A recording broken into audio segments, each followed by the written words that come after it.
Aleluia. Cadê a minha?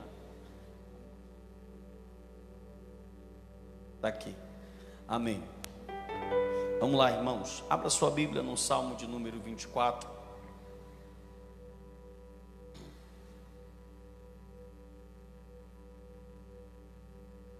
Louvado seja o nome do Senhor.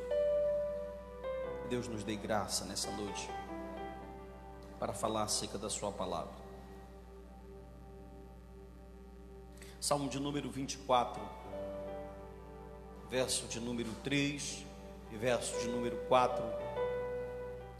Procure todos, nós possamos fazer essa leitura juntos, em nome de Jesus. Amém? Salmo 24, verso de número 3, diz assim, preste atenção na leitura. Quem subirá ao monte do Senhor, ou quem estará no seu santo lugar, ou no seu lugar santo? Verso 4, aquele que é limpo de mãos e puro de coração, que não entrega a sua alma à vaidade, e nem jura enganosamente. Procure a primeira epístola de Pedro, capítulo de número 1, lá no final do Antigo Testamento, do Novo Testamento, perdão.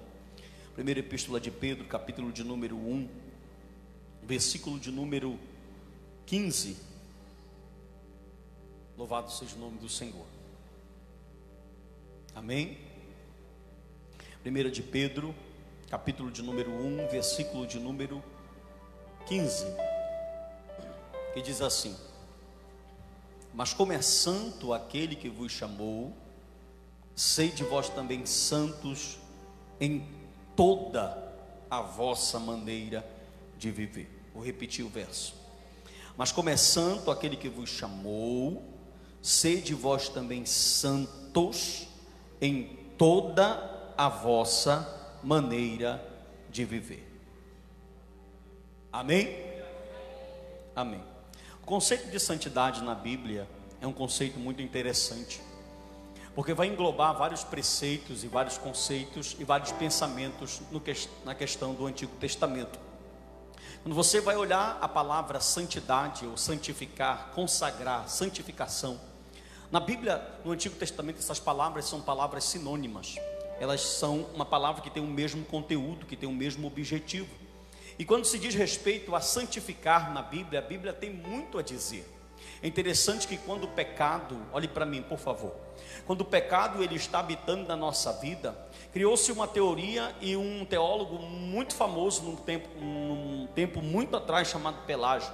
Ele criou uma tese dizendo que o homem poderia por si só, com muito esforço, com muito jejum, com muita oração, se santificar ao ponto dele ficar santo, sem precisar esse homem da ajuda da obra de Cristo e da sua cruz.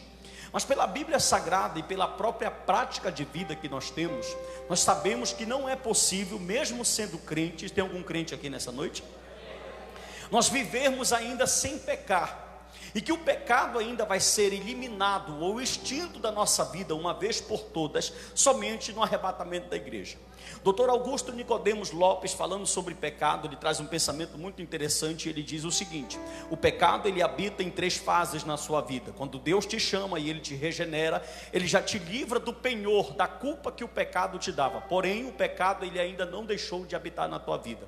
Porém o segundo momento na vida cristã é o período chamado de santificação, quando você começa a viver e a se assemelhar com Cristo. Quanto mais você peca, mais dessemelhante de Cristo você fica. E quanto mais você dá glória e entende e é purificado através da sua palavra, mais a sua semelhança com Cristo ela volta. Então a santificação é algo que vai fazer com que o pecado que ainda é existente na tua e na minha vida, ele perca força. Como assim, pastor Narciso? Apesar de nós ainda termos uma carne, um corpo que ainda tem o pecado dentro da nossa natureza, nós sabemos que o pecado já não tem mais força e não nos domina mais. E se eu fosse você, eu dava glória a Deus.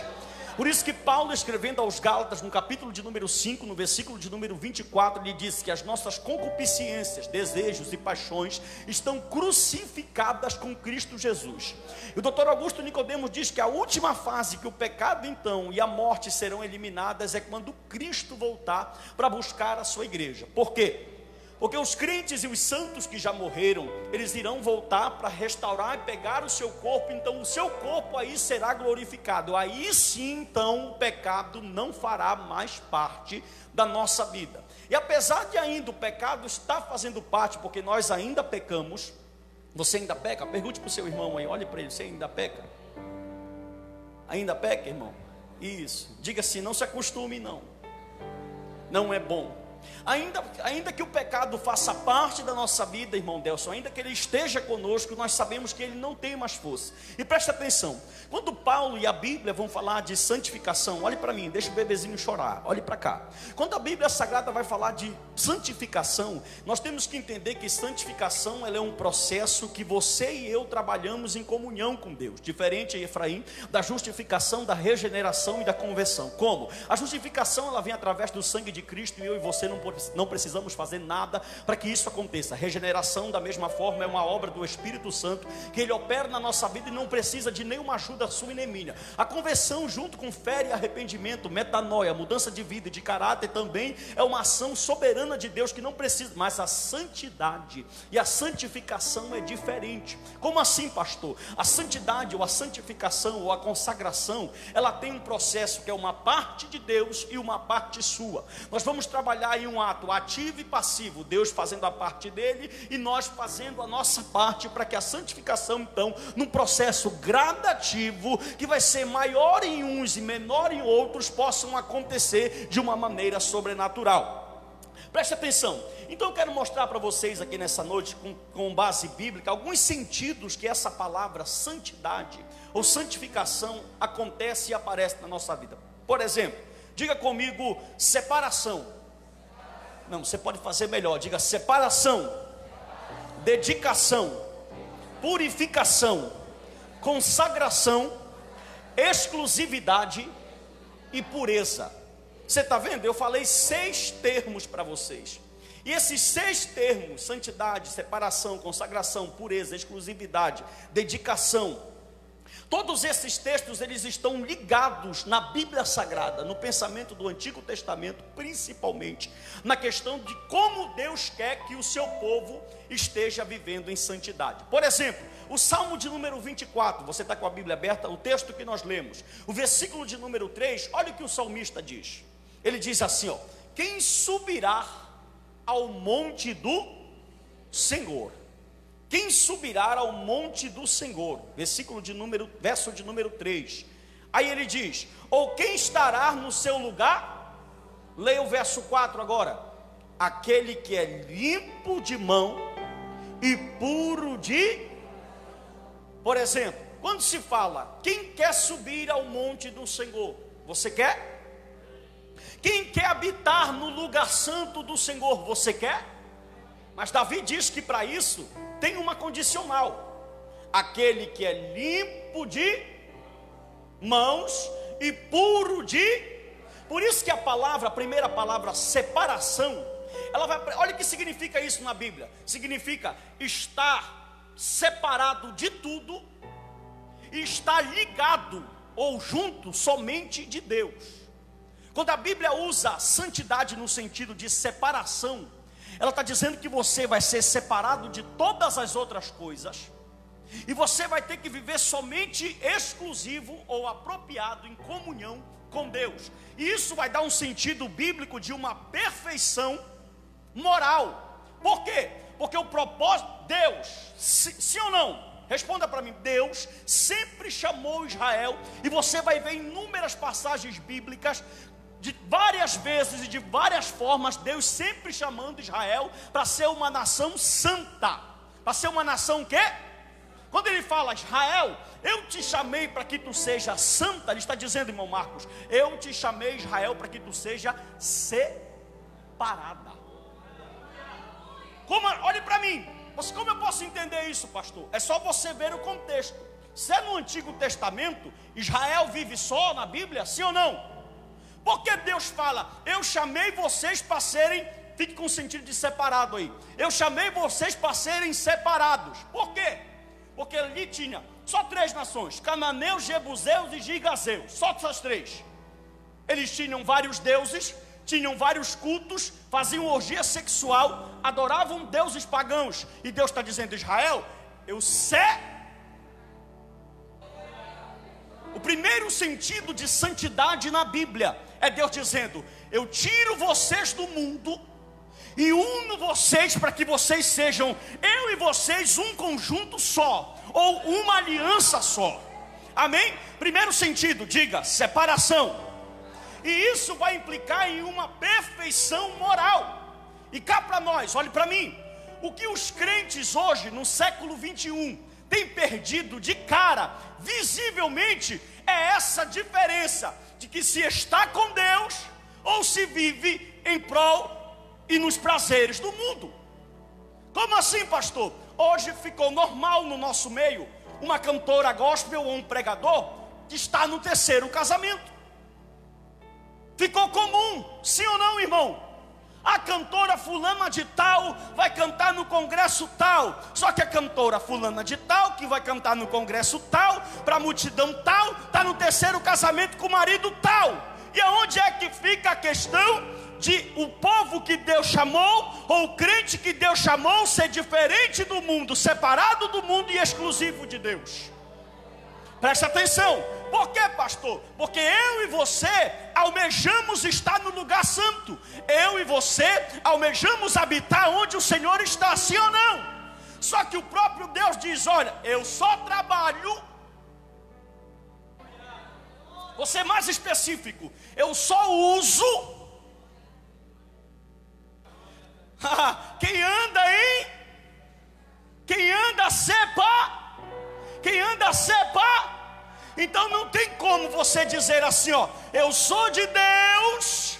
Se você fala, eu sou de Deus, eu sou crente, eu sou servo, você já sabe que o mundo já não te pertence, agora é uma aliança tua e de Cristo.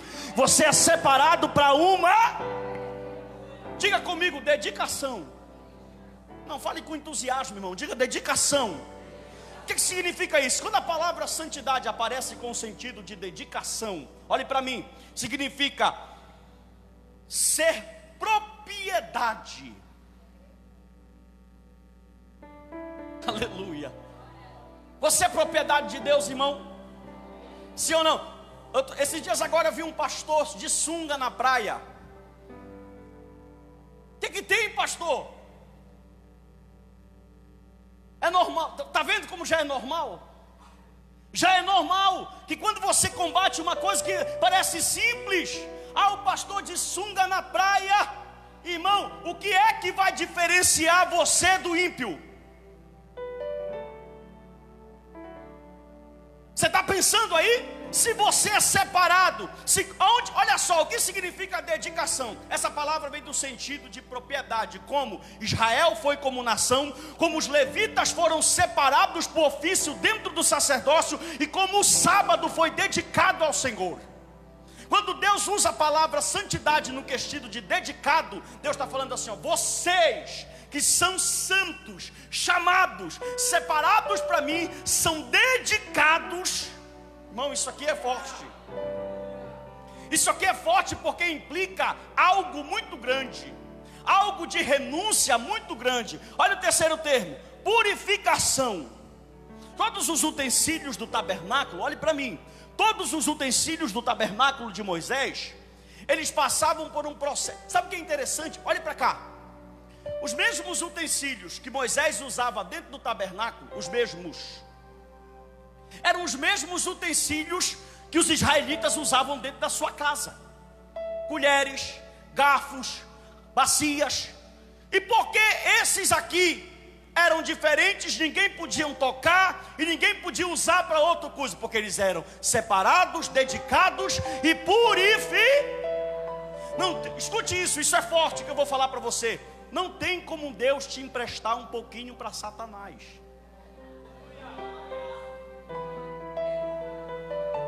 Você entendeu o que eu falei?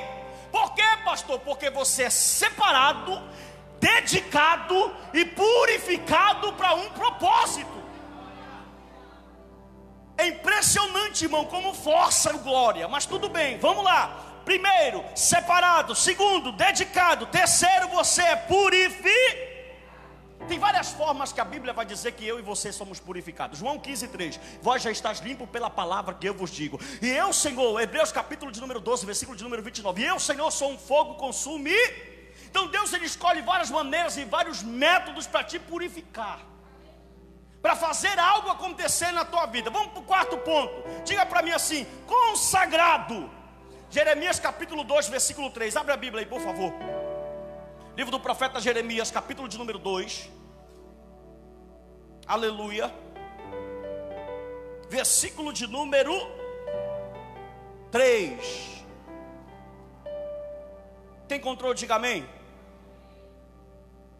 Olha só, consagração e serviço para ser usado em prol do reino. Jeremias capítulo 2, verso 3. Quem encontrou, diga eu. Então Israel era santidade para o Senhor, e era as primícias da sua novidade. Todos os que devoravam eram tidos por culpado, e o mal vinha sobre eles, diz o Senhor. Leia de novo. Israel era santidade para o Senhor e primícia para a sua novidade. Olha que coisa interessante. Sempre na Bíblia, olhe para mim aqui, por favor. Sempre na Bíblia o povo judeu ou hebreu aprendeu uma coisa, Efraim. O quê? Quem faz chover é Deus. Quem faz brotar erva é Deus. Quem faz o maná cair é Deus. Quem dá o sustento é Deus. Quem sustenta. Isso apareceu como na Bíblia? Nos nomes que Deus se revelou. Como assim? Jeová Rafa, o Deus que sara, El Shaddai, o Todo-Poderoso, eu sou o que você precisava que eu seja, e assim sucessivamente. Eu sou o Senhor dos Exércitos. Quando vem, tudo que eles precisavam era Deus. Só que chegava algum momento, irmão, que Deus, por algum motivo, razão e circunstância que nós não sabemos, porque o processo de santidade e santificação também é disciplina para crente, que Deus achava bom se calar. Israel olhou para uma nação adversária, e essa nação adversária chamada Cananeu, dizia que quem fazia da erva no campo, o legume, a verdura e a fruta, era Baal. Como Deus não chovia, os campos estavam secos, olha o que eles disseram: bora pegar o Deus Baal dos cananitas, e bora ingressar eles no nosso culto. Por quê? Porque os cananeus estão plantando e está nascendo. E eles, por plantar e nascer, graça comum, pensavam que quem estava fazendo aquilo era Baal. E esqueceram que o único Deus. Por quê, pastor? Está com o Salmo 24 aberto? Olha o versículo 1. Porque do Senhor é a terra, toda a sua plenitude, e todos aqueles que nele, tudo é de Deus. Quem faz nascer?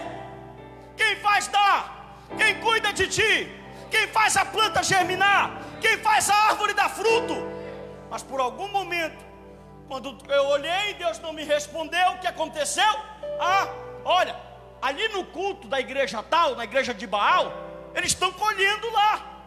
Só que Deus falou para Israel: não se misturem com outros povos, nem busquem outros deuses, porque o processo de santidade, Paulo vai dizer que Deus é ciumento. Então olhe para mim aqui, por favor, irmão, já estou começando a esquentar. Quando começa a esquentar o negócio é bom. Olhe para cá.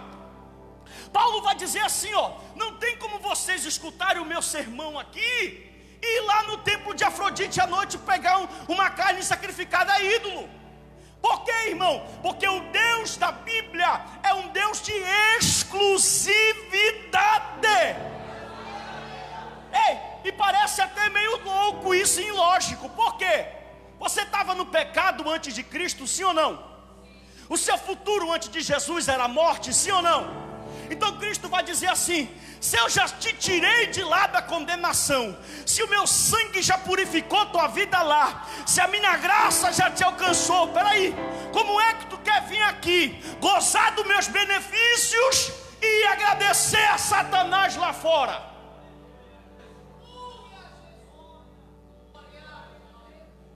Pergunte hoje para alguém, irmão, um dos piores processos que a igreja de Cristo está passando hoje na terra, olhe para cá, por favor.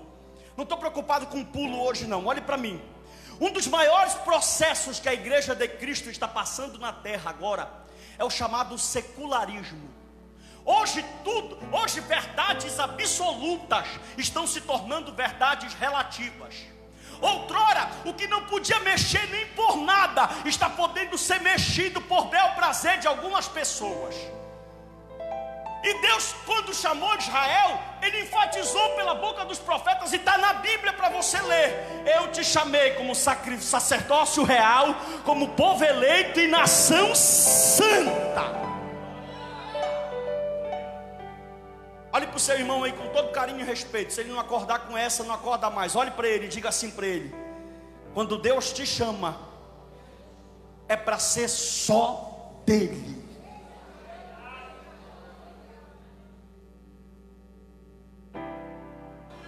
Mas preste atenção, olhe para mim. Mas pastor, eu venho no culto, já está melhorando, você já congrega.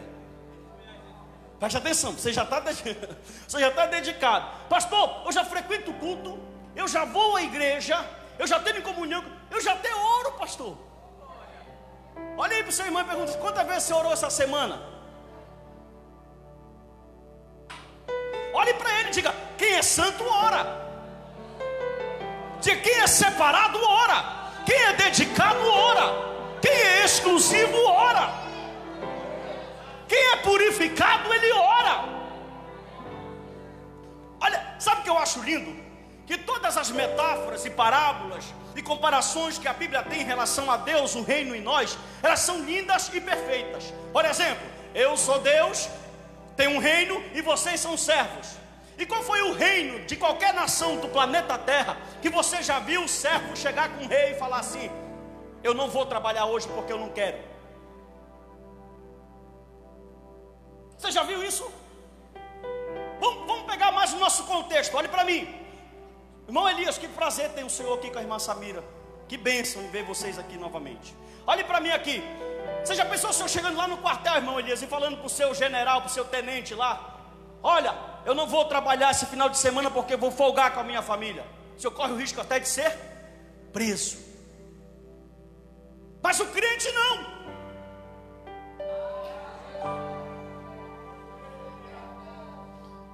Aleluia. Olhe para mim. O crente, ele é assim, ó: o meu Deus é amor. Então eu venho ao culto hoje, mas quando eu chegar na minha casa, o meu CD do Roberto Carlos e o meu vinho está lá na minha geladeira, e eu vou sentar no meu sofá, colocar o Roberto Carlos e fazer com que as minhas dores... Deus está dizendo: não. Quando eu chamo é meu.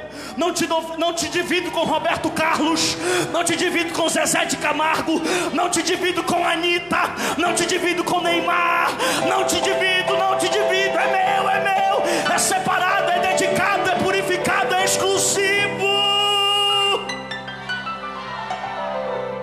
Ai, pastor, isso não é muito ditatorial? O Senhor não quer contrariar muito a minha vida, não. Eu não tenho nenhum livro escrito aqui, irmão. Não sou eu, é Joel, é Isaías, é Sofonias, é Miqueia, é Paulo, que estão dizendo: quando ele chama é para ser dele, quando ele chama é para ser dele, quando ele chama é para ser dele. Levante a sua mão. Quando ele chama é para ser dele.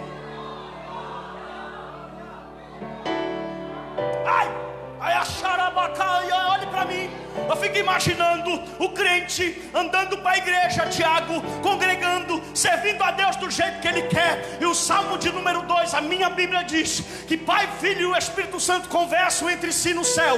Então, quando está acontecendo aqui dentro o tempo, aqui fora no nosso mundo, no nosso tempo, os céus estão olhando, estão vendo tudo que está acontecendo. E quando o crente está caminhando, olhe para mim, ele caminha do jeito que ele quer, faz como ele quer e vive como ele quer. E Deus está dizendo assim do céu: ele ainda não é meu.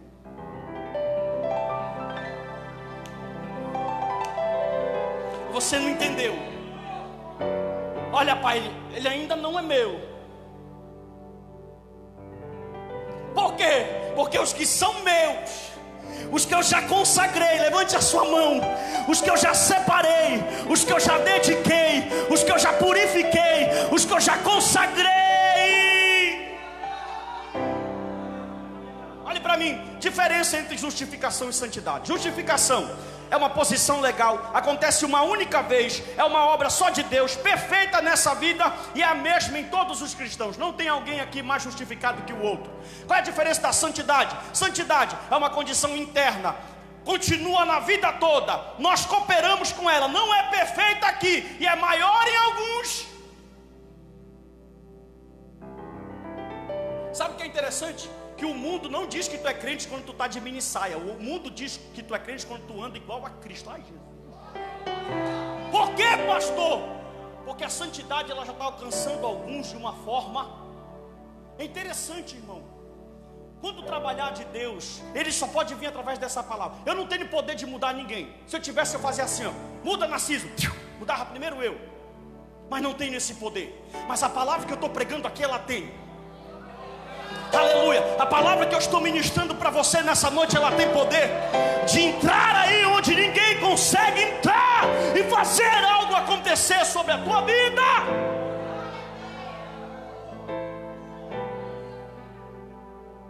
Aí vem no culto, escute isso. Chega aqui no culto, aí ele levanta a mão. Eu quero ser santo, santo, santo, santo, santo. Aí sai daqui e vai falar mal do irmão.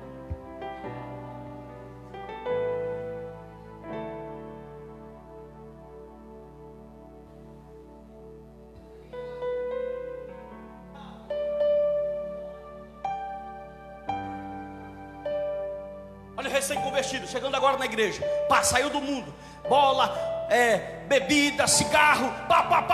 Aí de repente ele está recém-convertido na igreja, o telefone dele toca. Ele ainda não se libertou dos grupos de WhatsApp, ele ainda não leu o Salmo 1, ele ainda está no livro de Jó, ainda vai chegar no Salmo 1. Quando chegou no Salmo 1, bem-aventurado o varão que não anda segundo o conselho dos ímpios, nem se detém no caminho do pecador, nem se assenta na roda dos escarnecedores, nem tem seu prazer na lei do Senhor. Aí o telefone dele toca, pá, fulano, bora lá. Aí ele diz assim: não posso agora, eu sou crente. Presta atenção, e ser crente não é parar de falar com eles, ser crente não é excluir eles, ser crente não é parar de ver eles, não. O que é ser crente? É ser diferente, é se portar diferente, é andar diferente, é ter uma identidade de crente.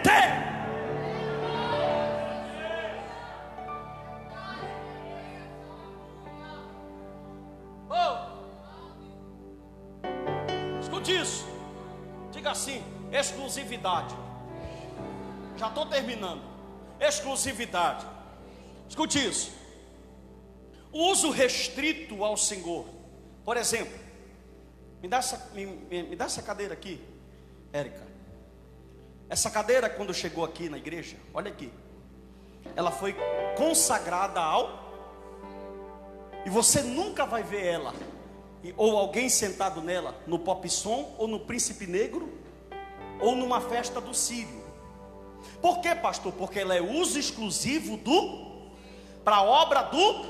Aqui só senta crente, ou simpatizante, ou visitante que vem ouvir o evangelho, porque ela é de uso exclusivo do.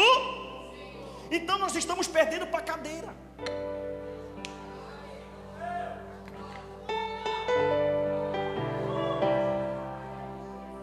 Eu posso dizer que a cadeira é mais crente do que muitos crentes, porque ela está aqui cumprindo o ministério dela, dedicada, separada, consagrada, purificada. Quando a irmã passa o pano,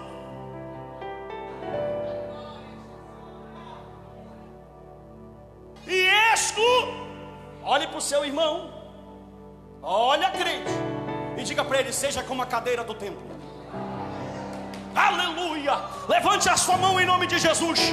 Diga: seja dedicado como ela, separado como ela, seja santo como ela, seja consagrado como ela, e seja exclusivo como ela.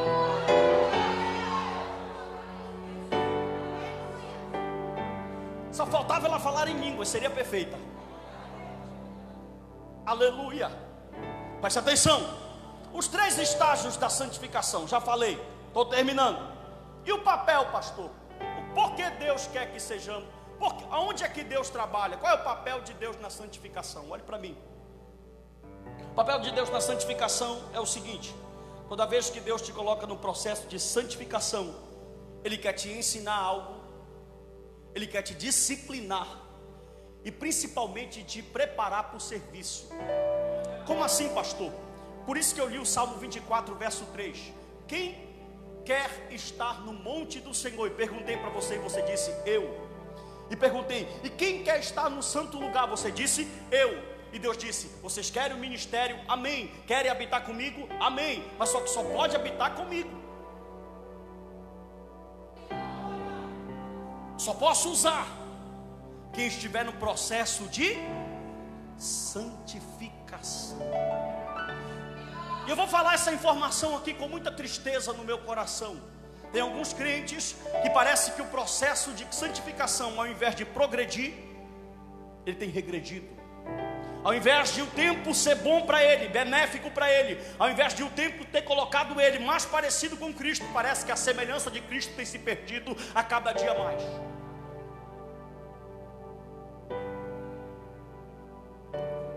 E o maravilhoso é que Deus nos ama tanto, aleluia, que Ele está a cada dia dizendo, ainda há chance, ainda há tempo, ainda estou aqui, a minha palavra ainda está. Para terminar, olha isso que eu vou falar, só falo se você dá glória. Pode chorar, coisa linda. Olhe para mim, tem alguns crentes que quando fala santidade, olha esse tópico, a alegria da santidade. Tem alguns crentes que estão me ouvindo agora, que quando eles escutam essa palavra santidade, exclusividade, dedicação, separação, eles já acham chato. E a palavra santidade para eles, sabe o que se resume? Não traz alegria.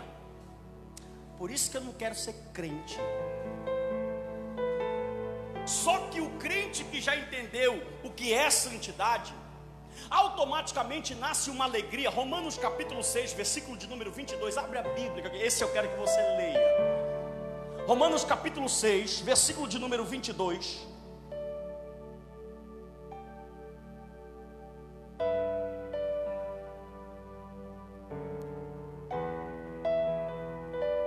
Quem encontrou? Quem encontrou, irmão?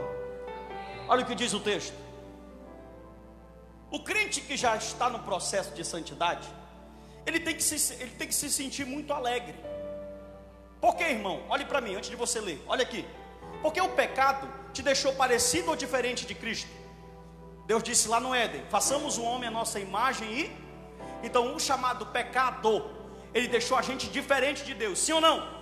Mas Paulo diz em 1 Coríntios capítulo de número 8, versículo de número 23, olhe para cá, que de glória em glória nós somos transformados. Então quanto eu vou trabalhando o processo de santidade, e quanto mais santo eu fico, mais parecido com Cristo eu começo a ficar. Então o crente tem que ficar muito alegre no processo de santidade. Por quê, pastor? Olhe para mim, porque santidade não é uma prisão.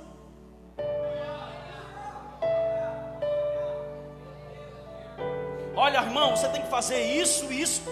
Parece colocar uma corrente de 5 quilos no pé dele, e ele está indo assim, ó. O crente que já entendeu o que é santidade, quando a ordem de Deus, do pastor, da Bíblia, principalmente do pastor, dentro da Bíblia fala, meu filho é isso, ele sente alegria. Por quê? Segura, porque quando eu estou fazendo o processo de santidade, eu estou ficando semelhante ao meu Cristo novamente. Por quê, pastor? Porque o que vai julgar se você é parecido com Cristo ou dessemelhante a Ele, não são os teus pecados.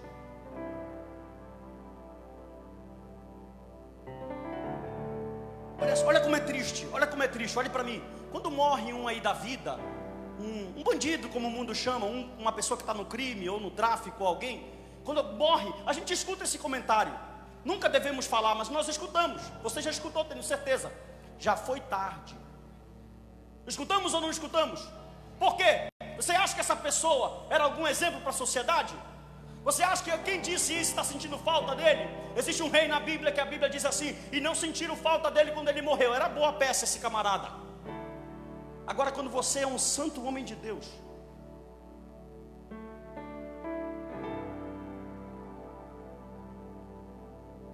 quando morre alguém que se parece com Cristo, quando morre alguém que se parece, que está dentro dos padrões que a Bíblia nos pede, você pode ver o desespero das pessoas, o choro, a tristeza.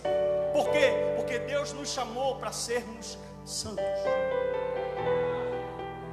Amém ou não amém?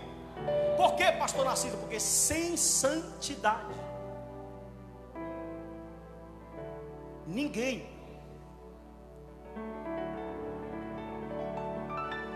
Irmão, escute isso. Preste atenção. Deixa eu fechar aqui que eu já terminei. Escute isso. Olhem para mim aqui, todos. Olha o que eu vou falar aqui para você. Eu sei que você já é crente. Isso. Ajuda. Você já serve a Deus. Você já está participando do processo de santidade. Escute isso. Por favor, me dê sua atenção aqui. Já terminei.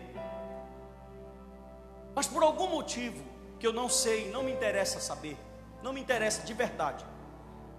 Pastor, eu não sinto. Eu congrego, eu caminho, não faço mal para ninguém, mas eu não sinto alegria no meu coração. Parece que se Jesus voltar agora eu fico. Isso não é legal. Por quê, pastor? Porque a Bíblia diz, escute isso, que o Espírito Santo, ele nos dá a certeza da nossa salvação.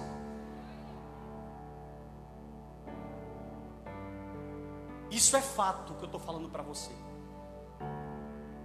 Então, se você que está me ouvindo aí, sentado nessa cadeira, bonito, cheiroso, no culto de domingo, você está dizendo assim, pastor, eu não sei lhe dizer, mas tem algo dentro de mim, precisa ser consertado. Eu não estou falando que você está em pecado, que você errou, que você fez alguma coisa, que você tem adultério, eu não estou falando nada disso. Fique de pé. E sem constrangimento, se tem alguém, eu quero pedir que você venha aqui, eu quero orar por você.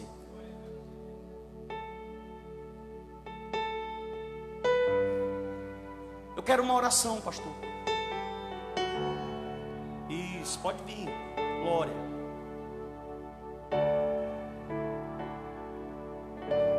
Pode vir, irmão.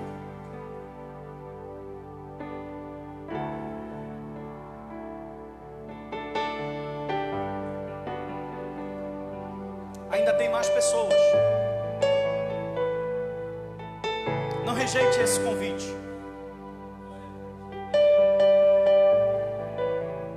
Não rejeite esse convite. Porque o Espírito Santo te conhece melhor do que eu. Oh, glória. Não vem não? Eu vou orar. Curve sua cabeça. Senhor Deus, nós falamos sobre santidade nessa noite. E nós sabemos que nós não conseguimos sozinhos, que nós precisamos de Ti. E os Teus filhos chegaram aqui à frente nessa noite, e só o Senhor sabe como é que está a vida deles, eu não sei. Às vezes nós estamos sorrindo, Senhor, mas dentro nós estamos quebrados, dentro nós estamos, Senhor, chorando, gritando. Que nessa noite o Senhor possa escutar a nossa oração e consolar o coração dos Teus filhos que chegaram até aqui. Nós acreditamos que o Evangelho de Cristo, ele tem poder, e que muito pode ser feito através das intercessões daqueles que confiam no poder da Tua palavra. Nessa noite, Senhor, nós oramos pelos irmãos que chegaram aqui à frente, nós oramos por toda essa igreja, e pedimos ao Senhor, renova nossas forças nessa noite. Senhor, nós não queremos ser igual ao mundo, nós queremos ser santo, dedicado, separado, exclusivo. Nós queremos ser utensílios somente usados para a Tua obra. E eu te peço nessa noite, derrama sobre nós uma graça, derrama sobre nós uma palavra, Senhor, de força, de renovo. Senhor, Teus filhos estão aqui porque sentiram necessidade de vir na frente desse altar e fazer uma aliança contigo, porque o Senhor conhece a sua estrutura. E nós estamos de mãos estendidas, dizendo: Deus, faz a Tua vontade. É no nome de Jesus que nós oramos, Senhor. É no nome de Jesus que nós te agradecemos. E que todos nessa noite possam dizer amém. Dê um abraço no irmão que está do seu lado, por favor. E diga para ele que